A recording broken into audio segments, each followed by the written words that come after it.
Bismillahirrahmanirrahim. Salam sehat, salam bahagia untuk kita semua.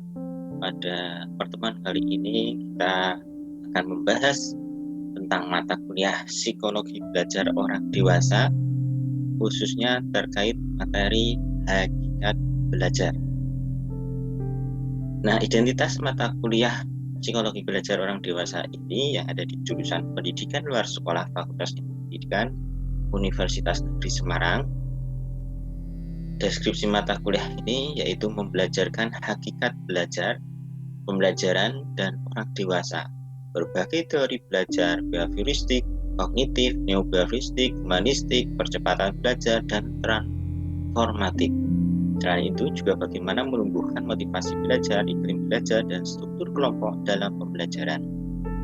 Adapun capaian pembelajaran mata kuliah PMK, pertama, menguasai hakikat belajar, pembelajaran, dan pendidikan orang dewasa. Kedua, menguasai berbagai teori belajar dan penerapan bagi pembelajar orang dewasa. Yang ketiga, menguasai konsep motivasi, iklim belajar, dan struktur kelompok dalam proses pembelajaran sebagai aktivitas belajar yang terstruktur. Pada pertemuan yang pertama ini membahas mengenai hakikat belajar, ada kompetensi data dasar dan indikator pencapaiannya. Adapun KD-nya adalah memiliki kemampuan pemahaman konsep belajar, kemampuan penerapan belajar bagi orang dewasa.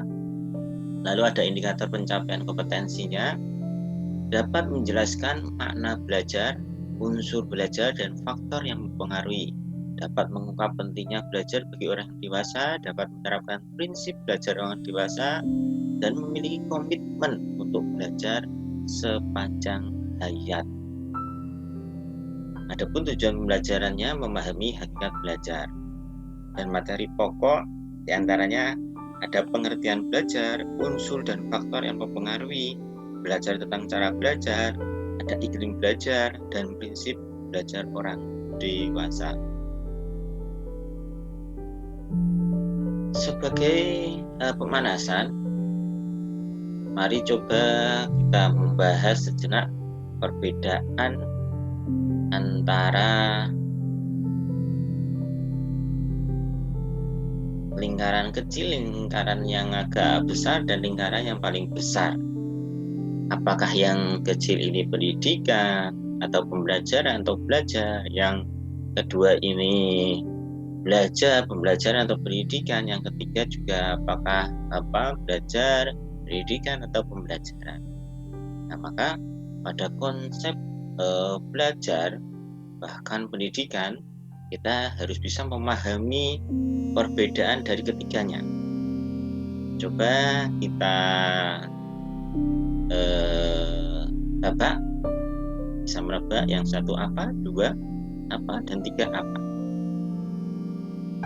Iya, yang pertama adalah belajar, yang kedua adalah pembelajaran, dan ketiga adalah pendidikan. Mengapa demikian? Bahwasanya di dalam dunia pendidikan itu yang diamanatkan pada Undang-Undang Sisdiknas nomor 20 tahun 2003, bahwa di dalam pendidikan itu ada yang namanya proses pembelajaran. Nah, proses pembelajaran itu bisa berlangsung di dalam kelas maupun di luar kelas. Bisa menggunakan jalur pendidikan formal, non formal maupun informal.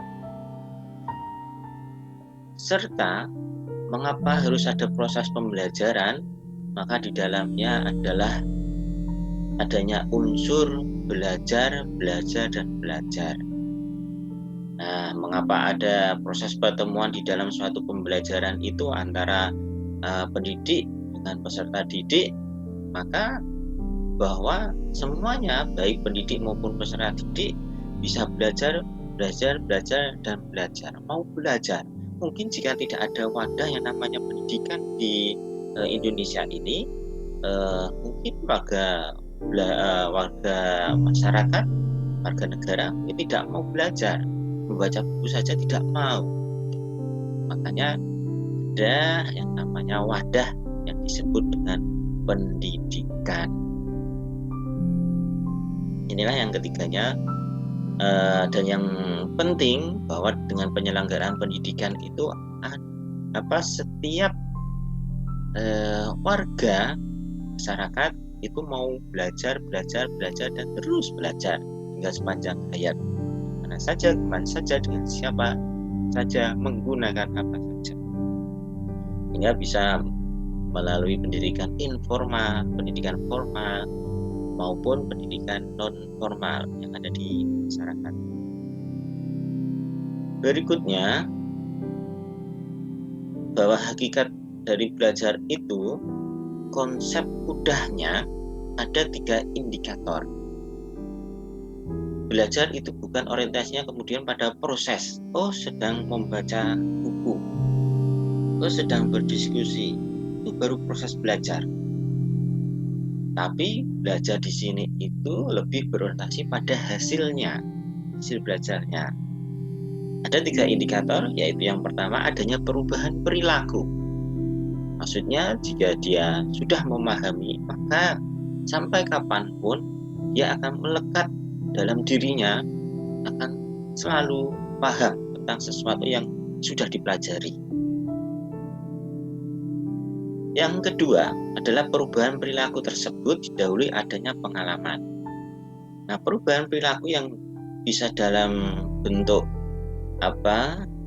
pengetahuan dari sisi kognitif, bisa juga sikap, afektif, serta keterampilan psikomotor.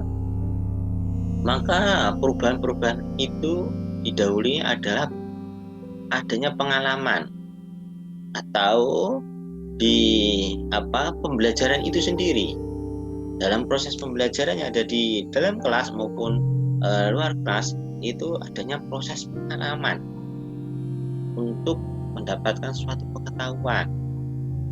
Atau prinsipnya pengalaman itu berada di jalan bisa saja. Mereka melihat ada batu di tengah jalan, maka batu itu akan kita pinggirkan. Sehingga mungkin ada orang yang melihat kita, maka orang itu akan meniru pada kita. Sehingga orang itu tadi akan ada perubahan. Saat melihat batu, mungkin yang melihat itu adalah anak kecil, maka anak kecil itu akan meniru kita. Lalu dari indikator ketiga, bahwa perubahan perilaku tersebut bersifat permanen. Artinya apa? Jika sudah berubah perilakunya, maka perubahan itu secara terus-menerus sepanjang hayat. Dapat kita contohkan secara mudah bahwa sebagai contoh, saat kalian menggunakan sepeda motor, kemudian di jalan raya belakang Fakultas Ilmu Pengetahuan Alam FMIPA itu ada lubang. Saat pertama kali kalian melewat dengan kendaraan sepeda motor, saat pertama itu kalian terkena lubang itu, mungkin akan menyebut astagfirullahaladzim, ternyata ada lubang di situ. Atau mungkin ada yang sampai menyebut hewan-hewaninya keluar. Tapi jangan. Tapi karena ada proses pengalaman, tahu kalau di situ ada lubang, maka saat melewati kedua kalinya, dia tidak akan terkena lubang itu tadi. Nah, ini mulai adanya perubahan perilaku. Lalu perubahan perilaku itu bersifat permanen saat berkali-kali melewati lubang itu, tidak akan terkena lagi. Bahkan dengan hanya memejamkan mata sebelum tempat itu bisa tahu terlebih dahulu. Dengan memejamkan mata juga tidak akan kena lubang tadi. Nah, ini makna dari belajar. Ada perubahan perilaku, didahului pengalaman, dan bersifat permanen. Adapun unsur dari belajar itu sendiri adalah belajar. Jika dalam proses pembelajaran itu, maka adanya pendidik dan peserta didik sebagai pembelajar kedua-duanya. Atau dalam hal ini adalah karena belajarnya sendiri, itu membaca buku sendirian, maka itu ini dikatakan dalam proses belajar, bukan proses pembelajaran. Kalau proses pembelajaran itu ada sistem yang saling terikat, mungkin adanya sarana prasarana, kemudian adanya yang mendidik dan dididik, lalu adanya metode yang digunakan, adanya materi yang disampaikan, bahkan menggunakan ini alat media yang dimanfaatkan untuk proses pembelajaran. Tetapi kalau belajar itu sendiri hanya simpel, kita membaca buku sendirian, kita berinternet ria, membaca suatu artikel, itu dikatakan belajar. Kalau belajar sendirian, kalau pembelajaran itu tidak sendirian. Ada pembelajar, ada stimulus, bahwa stimulus itu adalah yang merangsang. Tulisan di buku itu menjadi stimulus untuk kita bisa belajar. Materi apa yang disampaikan oleh pendidik, maka di situ menjadi stimulus, menjadi rangsangan. Nah, dari rangsangan itu yang diterima oleh panca indera, kemudian diteruskan ke memori atau sistem otak. Nah, dari sistem otak itulah kemudian memerintahkan panca indera untuk merespon. Makanya kemudian ada yang bertanya, ada yang menyampaikan pendapat, karena sudah diproses di dalam memori, yaitu yang ada di sistem otak. Mungkin secara mudah saja saat kita dicubit teman, hanya cubitan biasa saja, tetapi karena memorinya itu menghendaki sakit, maka responnya aduh sakit, padahal hanya dicubit sedikit saja gitu. Maka tergantung memori. Makanya kadang kita itu bagaimana bisa mengkondisikan otak kita. Kadang kita merasa sakit, tetapi otak itu memerintahkan kita nggak sakit, maka ya nggak akan sakit, ditanggapi oleh panca indera kita. Lalu ada faktor yang mempengaruhi proses belajar juga, baik secara internal maupun eksternal. Kalau internal, kondisi fisik, mungkin apakah dekat jalan raya, dekat pasar, ini akan berbeda, dapat kebisingan. Lalu secara biologis, pada waktu itu proses belajarnya dalam kondisi sehat apa tidak. Bagaimana secara sosial, dengan temannya saat proses pembelajaran. Bahwasanya proses pembelajaran itu masing-masing membawa unsur belajar. Ada 10 peserta dalam proses pembelajaran itu, maka semua peserta itu membawa konsep belajar masing-masing. Ada yang proses belajarannya itu semangatnya rendah, ada yang sedang, ada yang tinggi, maka akan berbeda. Serta bagaimana kondisi pertemanan dalam proses pembelajaran itu. Mungkin akan ada karena pernah bertengkar dalam satu kelas itu, mungkin dia tidak akan mau duduk bersandingan, berjajar. Nah, ini sangat pengaruh secara sosial. Lalu dari segi emosional, lalu psikis. Nah, ini yang paling banyak psikis diantaranya kejiwaan itu. Maka saat proses pembelajarannya itu kita belajar itu pikirannya berada di mana-mana, malah justru memikirkan kekasihnya karena tadi malam bertengkar dan lain-lain. Ini akan mempengaruhi hasil belajar serta motivasi kita bangun, niat terutama. Dari segi eksternal, ada sarana prasarana, ada lingkungannya, ada suasana atau iklim belajar, ada materinya, ada metodenya. Materi yang disampaikan bagaimana, secara jelas apa tidak, kemudian menggunakan metode apa saja, apakah hanya ini penyampaian secara lisan, maka dengan brainstorming. Nah, ini arti pentingnya dalam belajar, bahwa belajar itu tentang cara belajar, sama pentingnya, bahkan lebih penting dibanding belajar memahami sesuatu. Artinya bahwa belajar itu tidak cukup hanya kita menerima suatu materi saja, tetapi tentang bagaimana cara kita bisa belajar. Maka kita akan dapat belajar lebih efektif dan menjadi individu yang senang untuk belajar sepanjang hayat. Sehingga janganlah bahwa konsep belajar itu hanya sekedar untuk memahami suatu materi tertentu, tetapi lebih pada bagaimana cara-cara kita belajar agar materi itu tadi bisa dengan cepat kita serap, kita pahami. Itu arti penting belajar. Sehingga mata kuliah ini disebut dengan psikologi belajar orang dewasa. Maksudnya bukan cukup mengapa enggak cukup namanya belajar orang dewasa saja, karena ada jiwanya yang menggerakkan, sesuatu yang menggerakkan dalam proses belajar itu, yaitu tentang jiwa kita, psikologi. Itu kalau mungkin bisa dinamakan teori-teori belajar, bisa saja. Tapi kalau teori-teori belajar kan kesannya dia ini mati gitu. Kesannya dia udah mati yang tidak bisa menggerakkan kita. Maka harus disisipi psikologi.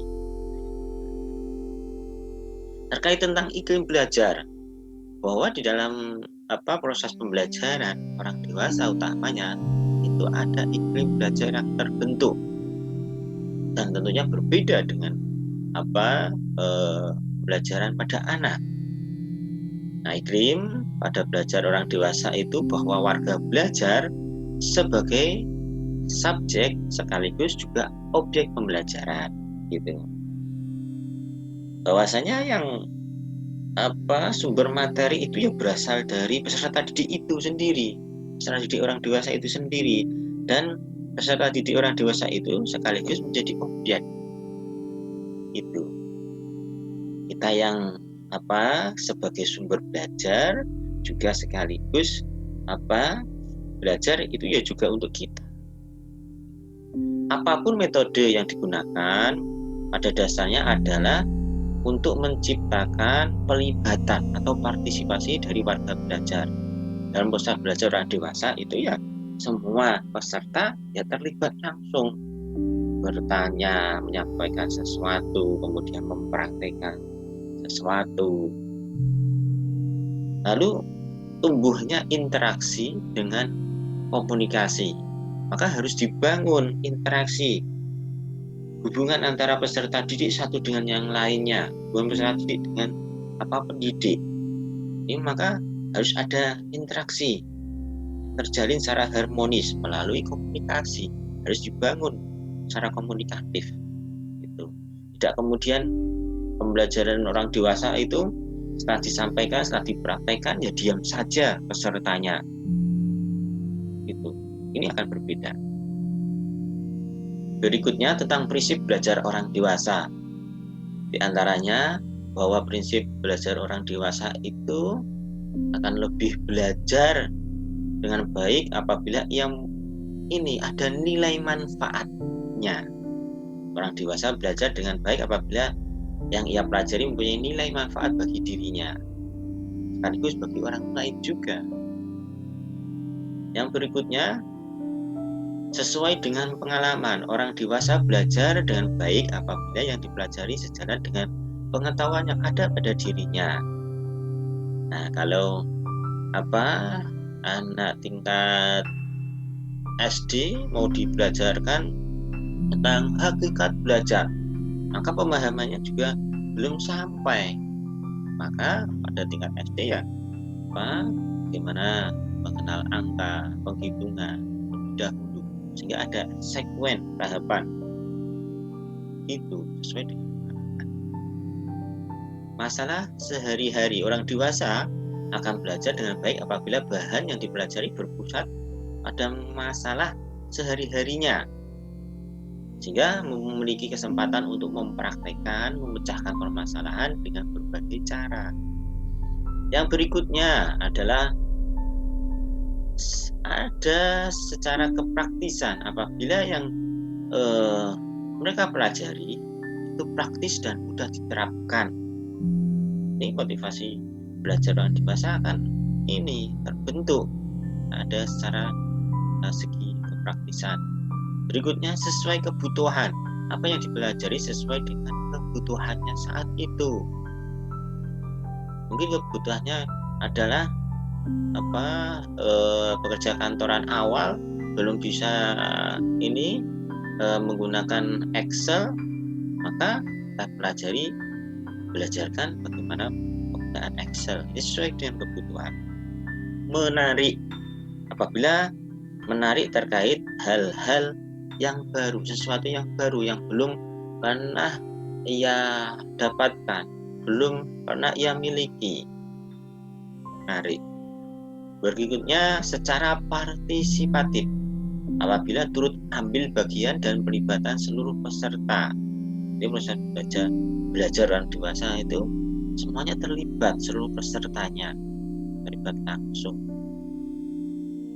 Tidak kemudian sedang memikirkan istrinya atau suaminya yang bekerja di berangkat ke luar kota. Akhirnya dalam proses belajar itu hanya ngalamun. Lalu ada juga kerjasama. Apabila ada kerjasama antar tutor, warga belajar, dan semua pelaksana yang ada. Ada kerjasama dari semuanya. Mungkin dari tendiknya itu mempersiapkan kelasnya. Pasang sudah ini medianya disiapkan, sarana prasarana ada, lampu penerangannya ada, kemudian bahkan ada kipas angin atau ada AC agar nyaman, agar tenang. Sekian materi pada pertemuan kali ini mengenai hakikat belajar. Semoga apa yang menjadi tujuan dari pembelajaran ini, terutama CPNK-nya, bisa tercapai. Terima kasih, semoga bermanfaat. Kita tutup dengan bacaan hamdalah bersama. Alhamdulillahirabbil alamin. Sekian, terima kasih atas perhatiannya. Sampai berjumpa di lain kesempatan. Bye-bye. Assalamualaikum warahmatullahi wabarakatuh.